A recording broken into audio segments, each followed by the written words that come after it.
Ano po, bilang isang representante ng LGBT community, ano ba ang inyong damdamin ngayon na si former President ay nasa legal na ikaw? Sa totoo lang, I don't represent anybody. Para sa akin, sa sarili ko, nung panahon na si President Duterte ang Pangulo natin, wala akong kaba, wala akong takot na mababastos ako or mapapahamak ako. Walang ganon. Naglalakad ako sa gabi, umuwi ako na naglalakad. Dahil may tiwala ako sa naligtas ako, safe ako, at walang mangyayaring masama sa akin. Noong panahon niya yun Pero ngayon, bumabalik na naman. At mukhang pinapanigan pa ng ilan yung mga may masasamang intensyon.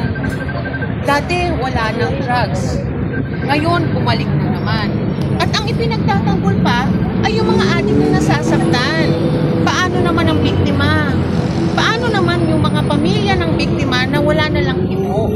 Lagi na lang bang yung biktima na nagsasabing inabuso sila, sinasabing sila yung ape, yung mga kailangan natin pagtanong mga adik?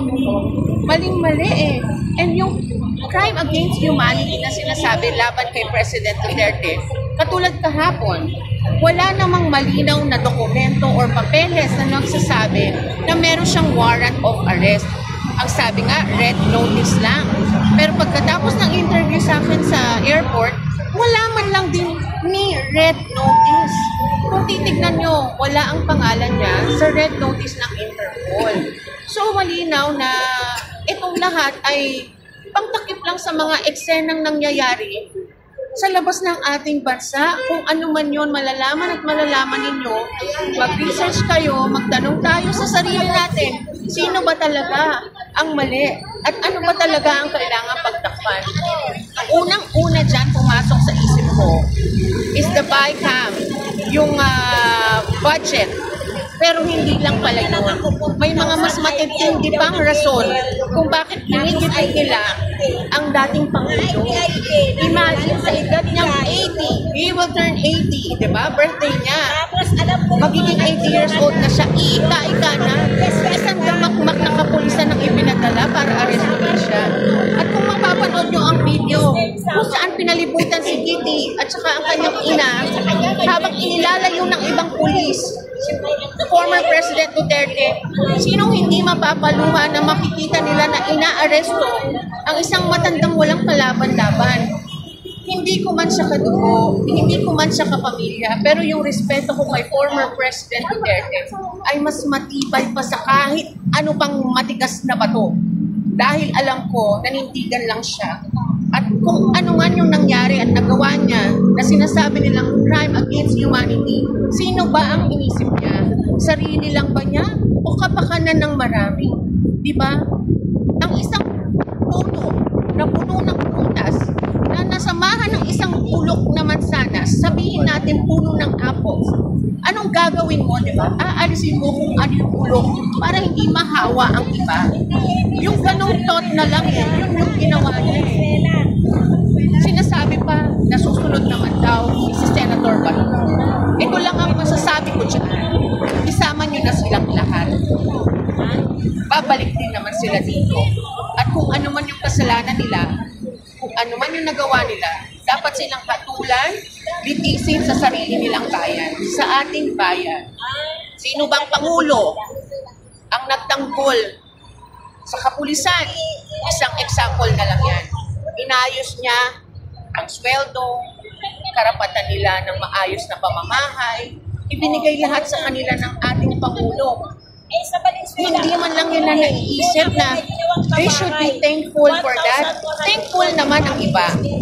Pero ang ilan ay talagang nabubulag sa kapangyarihan at sunod-sunuran sa kung sino man.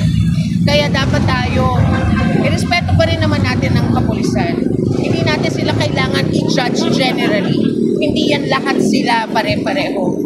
Hindi lahat ng mga pulis, katulad ng mga nanghuli kay tatay nung kahapon, hindi lahat sila gusto nilang ginagawa nila. Kaya wag naman natin silang husgahan generally. Ibahin natin, diba? Yun. And kung may tanong kayo, Yung sinabi ni, ano po ang masasabi mo sa interview kagabi ni Vice President Inday Sara doon sa Villamor Air Base?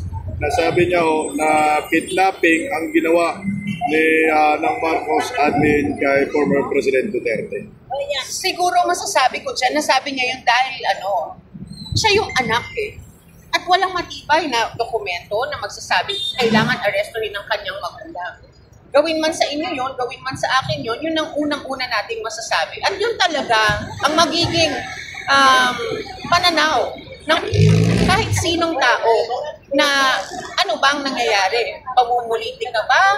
O talagang may warrant of arrest kahit wala? Diba? So yun yung talagang initial na maiisip ni Vice President Sara Duterte para sa kanyang tatay na si former President Duterte. And talking about the TRO, di ba sabi nyo, granted, sabi nga granted, tapos hindi pala. Kung meron man technicality, sana magkaroon ng remedy. Eh wala na eh, nandoon na eh. Nasa the Netherlands na ang ating dating Pangulong Duterte.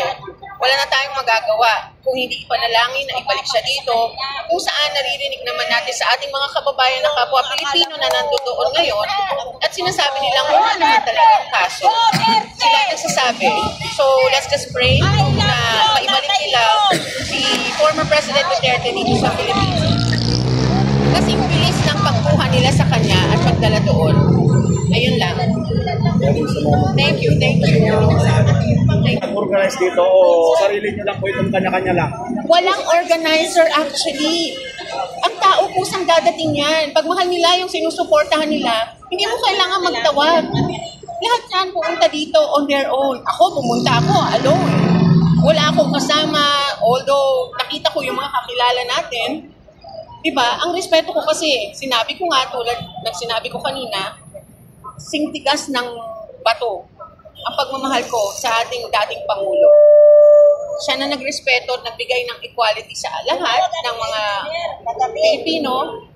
Mas maganda ang buhay natin noong siya ang Pangulo. Yun ang masasabi ko. Ito, pagkaan lang. Itong nangyayari ngayon kay former President Duterte, posible ba magkaroon ng people power ang bansa muli? Ayaw kong mag-umpisa sa akin, pero nakita nyo naman, kagabi pa lang, magmula nung hapon na siya ay talagang inaresto, nagkaroon na sa iba't ibang bahagi ng Pilipinas ng pagtitipon, ng pagpapakita ng suporta para sa dating Pangulo. Huwag na nating invite ang lahat dahil alam natin na kusang magsusuporta ang bawat mamamayang nagmamahal sa dating Pangulo. And I'm very, very sure kahit hindi mo sila invite, pupunta silang lahat. Sino man yan na nagsusuporta at may talagang nagmamahal sa ating Pangulo, dating Pangulo. Anyway, thank you po sa inyo. Thank you for coming here.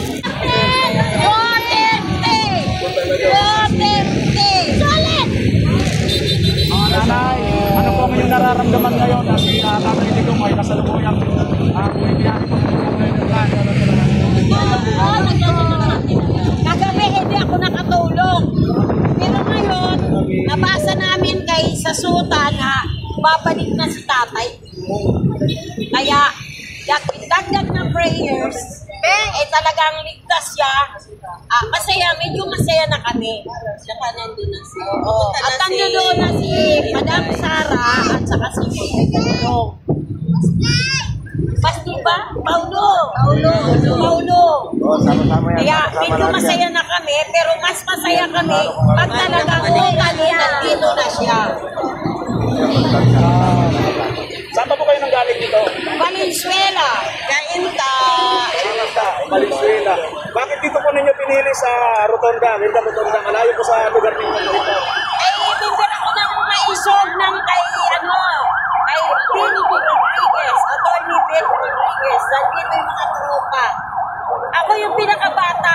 70 years old. Sexy at batang-bata. Sexy, bata. Yun, no?